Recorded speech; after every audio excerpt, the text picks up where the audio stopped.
Story 8, The Papal Court and Escaping a Diagnosis. He was running.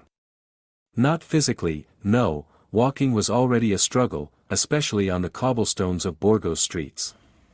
He was running inside, from the diagnosis, from the doctor's words, from the second opinion that echoed the first.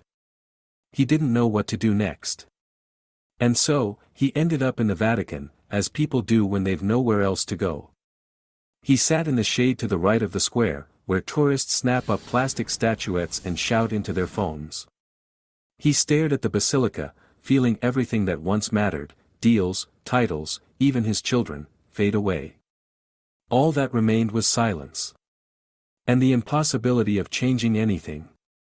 But in his pocket was an old tube of liners. And a piece of thick paper. He'd meant to keep a symptom journal, as the doctor had asked. He never did.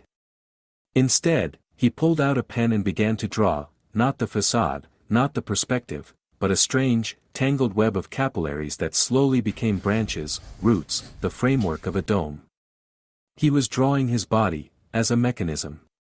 And, in doing so, he was drawing hope. With every line, he began to see not destruction, but structure.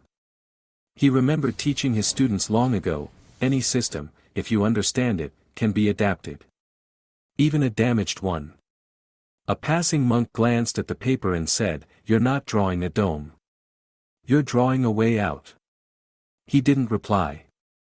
He just kept going. Half an hour later, the drawing was done. It wasn't a portrait of illness. It was a blueprint for resilience. He didn't heal. But he faced treatment differently, with a notebook. When the doctor flipped through its pages, he asked, "Did you track the side effects?"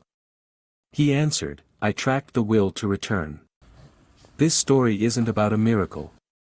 It's about the moment a line on paper becomes a rope to grab hold of. And climb. Maybe not out of illness. But out of despair, for certain.